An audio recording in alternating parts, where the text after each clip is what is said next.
It was the cheapest house on the block. A two-story suburban fixer-upper in Greenvale, Ohio. The real estate listing described it as quaint, vintage, and priced to move fast. It also said, "Do not enter the basement." People thought it was a joke until they saw the door. Thick metal bolts, a padlock, and nailed across it a warning scrawled in black ink. "She still listens."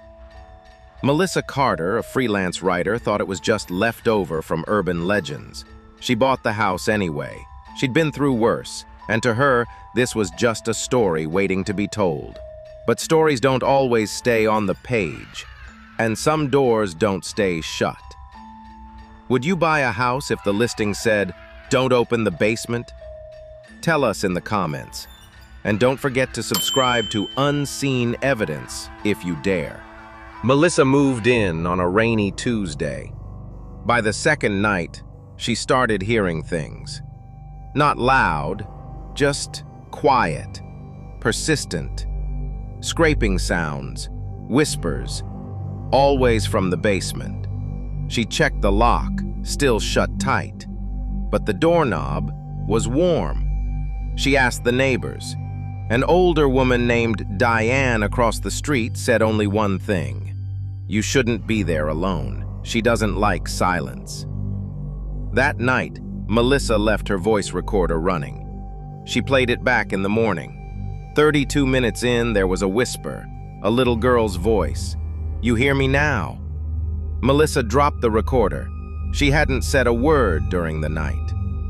Have you ever captured something strange on audio? Drop your experience in the comments. Your story might be featured in a future episode.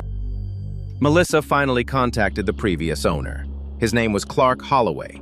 He didn't speak much, but what he did say chilled her. "I locked her down there in '98, not by choice." He claimed it was his daughter, Emily. 606 she went missing 26 years ago.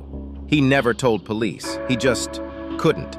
But neighbors remembered, a girl who screamed for hours from the basement, then silence. No one pressed charges.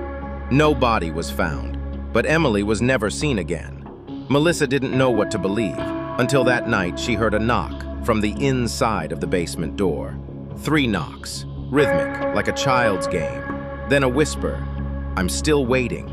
What would you do if you heard 3 knocks from behind a locked door? Let us know your reaction, and don't forget to hit subscribe for more dark discoveries.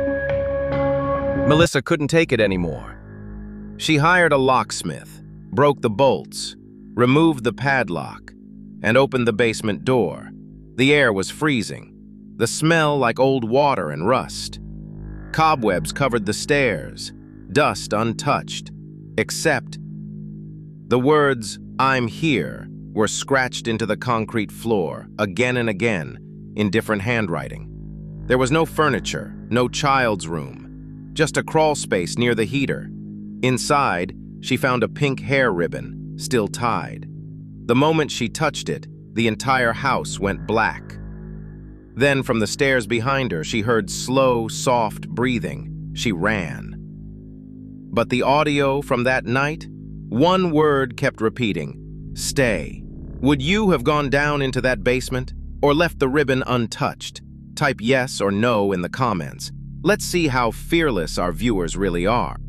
Melissa moved out 2 weeks later. She never sold the house. It's still there, still locked. She left a note on the door. She doesn't want to leave, but she wants you to hear her. Paranormal investigators visited the property. One left mid-recording saying he felt someone behind him the entire time. No one stayed longer than an hour. To this day, locals avoid the house at night. They say you can still hear the knocks, still hear whispers, still feel something.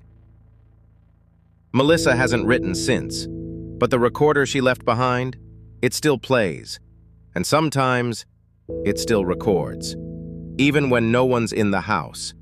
So we ask you, would you spend just one night in that house for $1 million? Comment below with stay or run. And make sure you subscribe to Unseen Evidence, where every silence hides a story.